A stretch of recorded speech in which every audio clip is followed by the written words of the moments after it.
hit the record button and we're good to go.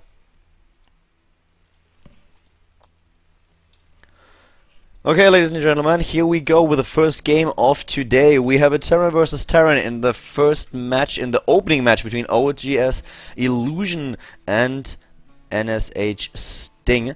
And we are ready to go. Dual side is the first game today, a mirror match in this opening game. And oGs already had a clan war today. They played in the GSTL and they played none other than Xenex. And originally everybody thought that, well, Xenex will have quite the hard time against oGs, and oGs not a problem at all at defeating them. But funny enough, the clan war ended with 5-4 in favor of oGs. It was a really close match, especially because there was one Protoss player in the team of Xenex that was just not willing to bow down, and he gave oGs quite a run for the money. So now we have oGs once again in a team war, this time in the KSL, and Illusion is facing Sting in this first game. Let's see what those two Terran players are up to in this best of one match before we start with the second game. This is an elimination system, as you might know, so the team who is able to decide this first game in its favor will stick with the player they're currently using, and the other team has to use another one after the first player got eliminated. Alright, so we even have the sound on, as I hear. Well, we actually could use the sound, I guess. Nah. Music be gone. We're just resulting to the sound, and that's it. So right now we have the... Ooh, that is actually be a moving out with the SCV. Okay, so getting a little bit of scouting information into the main base, and we have a tech lab that already has been scouted by Illusion. Sting is using a tech lab at his barracks very early in the game. We might see a couple of more Reapers. Actually, I'm a little bit surprised that none of these two players is going for a little bit of a cheesy strategy, because that's what we see quite often in team games, and especially when we are casting dual side. This is something that happens quite often. And proxy barracks with a tech lab and then a little bit of marauder pressure is nothing that is unheard of. So, well, we have a first Reaper being built for Sting right now, while Illusion is using his gas to go directly into the factory. So he's a little bit faster with his tech play, and the main question now is how many Reapers does Sting actually build? He was not able to deny scouting his opponent, was able to sneak the SCV in his main base, but now we have the second Reaper already being built for Sting while he's trying to get this expansion. So Reaper expansion for Stinger, the NSH player, and his opponent is trying to start with a little bit of an early attack, but he also will get an expansion. As you can see, we have him already with a command center built. And once again, I want just to because I guess that some of you might already have noticed, I'm using a Taiwanese client. That's where the English symbols come from. Sorry, not the English symbols, but the Chinese letters come from. So just in case you were wondering, this is a Taiwanese client which has access to the Korean server. The Reaper Harris didn't do all that much. He was able to pick off one SCV. That's all there is. He obviously also was able to kill the scouting SCV, which puts him at 2 SCV kills in total against 1. And now we have Sting with Combat Shield already being researched. He's going for a couple of additional Marauders while he's doing so, and adding additional barracks at the same time. Obviously now resulting to a little bit more gas. Couple of in-game lags right now. I hope that they don't affect the players too much, but I actually doubt that they are going to experience those in-game lags. We have a lot of observers today, and they're from all kinds of different servers. We have a couple of Russian casters, we have a German caster on board, and English casters as well. I think Kato Starcraft is casting with a co-caster today, if I remember correctly. But for now we have the Reaper just trying to get into the main base, trying to hop onto one of those cliffs, and maybe even able to pick off another SCV or two. So let's see if he's able to do this. At the same time, more and more tech buildings are being added. You can see already additional barracks, and here we go. Another SCV dies. He has to pull off SCVs for a while, losing a little bit of mining time and losing another Marine at that. But the Reaper gets picked off before he can take down another Harvester in the mineral line of oGs Illusion. And so far we have those two Hellions trying to put a little bit of pressure onto Sting as well, but so far the player from NSH is doing quite well, and yeah, those SCVs need to make a run for it, as two Marauders are definitely too much to handle for them right now. In regards to the harvest account, we have 27 to 23. So this relentless early game pressure of Stinger definitely took its toll on Illusion. He is down when it comes down to the SCV count, and therefore a slight economic advantage for the player from NSH. And let's see how he is doing in regards to his tech. So far, he is adding his factory. He doesn't have a starport just yet, and this is exactly what Illusion just added. So he's a little bit ahead when it comes down to his tech, and will be able to add those medivacs a tiny bit earlier.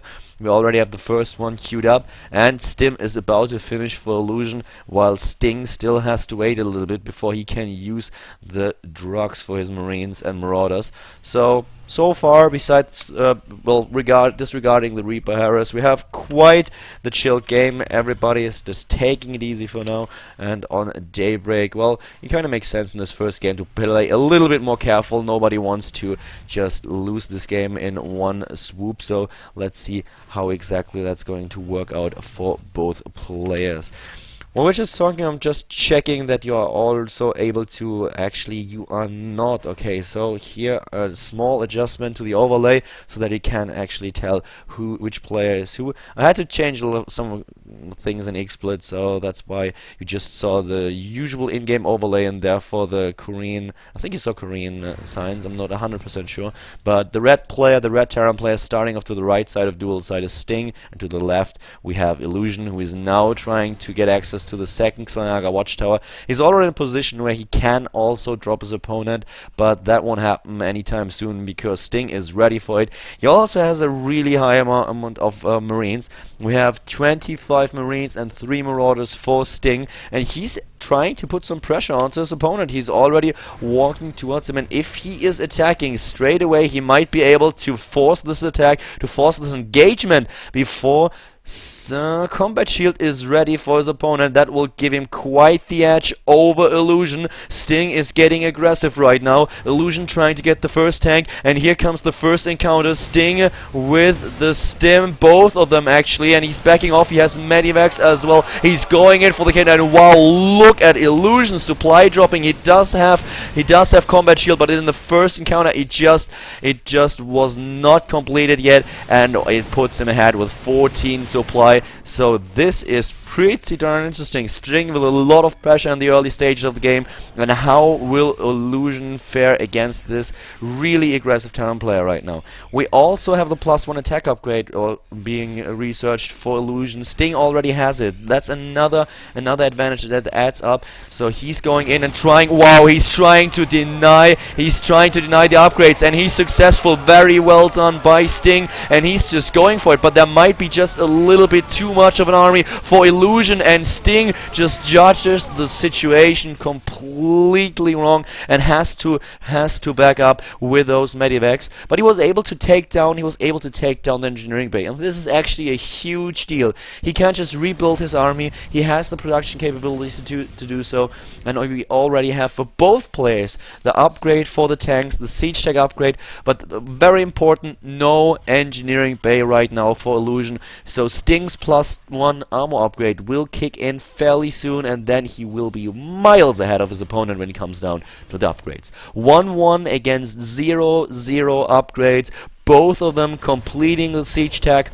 Ladies and gentlemen, this is going to be quite a problem for oGs Illusion. He's adding 2 engineering bays right now, but at the same time we have Sting not only with the second engineering bay, but he's also adding the armory. He wants to get the +2 upgrades, and he needs the armory as it is a prerequisite for the second upgrades for his bio army, and obviously he might also just add another attack upgrade to those siege tanks. In the main base we have additional production buildings now, because he's already on 2 bases, aiming for a third, so he needs a couple more barracks so that he can actually keep his money low. We have him on 118 supply now against 108, and adding more and more supply depots in the back. There's a small task force.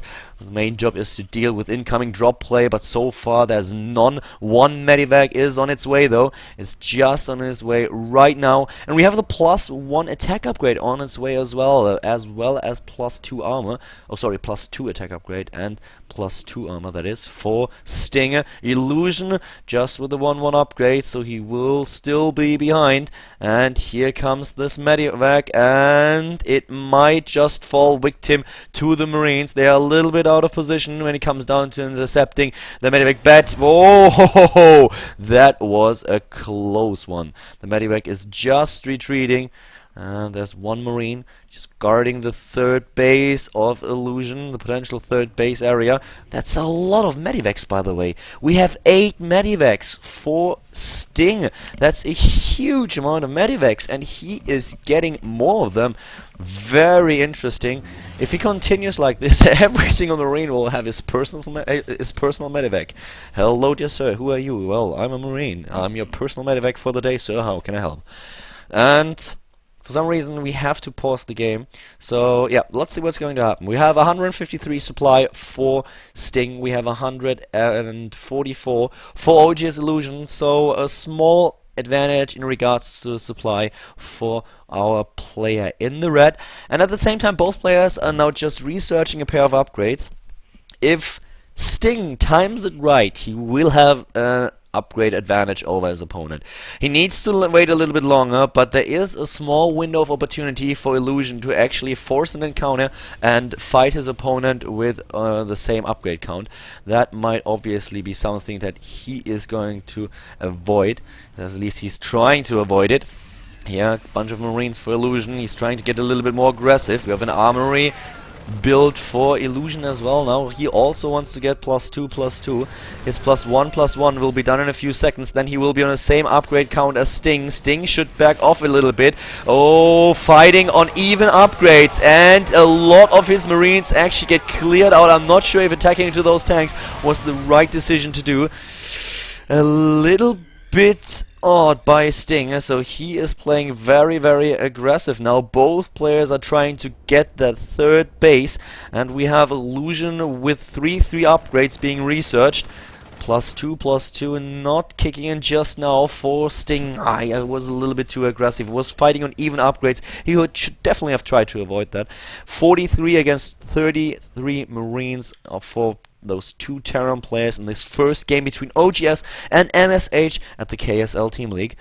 And quick look at the harvester count. We have 72 against 61, so the better economy is in favor of Sting. Illusion, on the other hand, is trying to apply some pressure. Now, once again, Sting with the advantage when it comes down to his Marine upgrades. He's not getting +3/+3, but he might now just be able to get an attack done. He is not trying to drop his opponent. There is a sensor tower built by Illusion. It's been there for quite a while, which helps him a lot with the incoming drop play. Both players now on the move again. Will Sting be able to force his opponent into an engagement? He's running into the C-sharp tanks once again and needs to back off. +3 attack now started for Sting, and this is quite a close game now. This is really interesting. Both players are desperately trying to get into a position, and Terran versus Terran is all about positioning. And this is exactly what those two are trying to do. And once again, we have a scan, and he is able to see what Sting is up to, getting in a couple of tank shots. Some dead Marines on the ground, the result of this attack.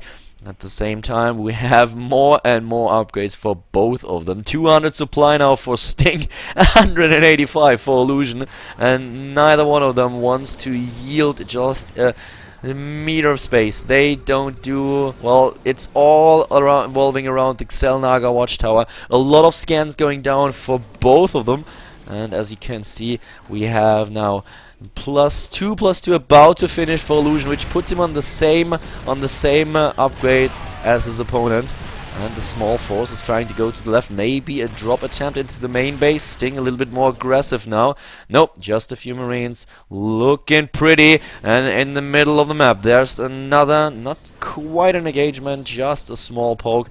But here's a group of Marines trying to stim in. He's on even upgrades with his opponent now. Once again, those Marines not a threat to Illusion. He's in position already, but at the same time, Sting is able to get into position at the third. At least he tries to. The siege tanks, wow, this time there's a huge siege tank battle, and it looks like Sting is coming out ahead. He is able to take down a lot of siege tanks of his opponent. 188 supply against 158. The Marines at the bottom already taking down the refinery, but the planetary fortress is more than enough to to basically force the Marines back a little bit.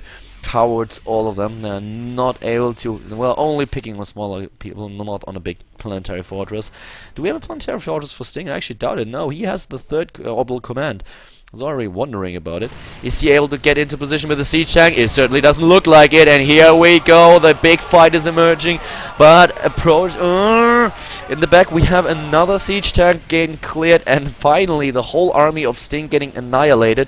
But basically an even, kind of not really an even trade. At first Sting was able to deal a little bit more damage. In the end he was only able to save his medivacs, but that's quite a lot of them, and he already rebuilt all his Marines. He can rebuild Marines, it's not a big problem, it's just a lot of minerals for him. Another engagement in the middle of the map. This time he catches his opponent off guard. Illusion is losing ground by the minute now, and all those medivacs help out a ton. He has a huge lead in his medivac counter, 15-7, and now he's taking down tank after tank, Marine after Marine. His +3 attack upgrade and armor upgrade kicked in already, so he has an advantage as well. We have 117 supply for oGs Illusion, and it looks like NSH is able to take the first game in this clan war. It certainly looks like we are having the first one in favor of NSH, as Sting is now going in for the kill, putting more and more pressure onto the third base, taking down a ton of medivacs, which is huge in this situation.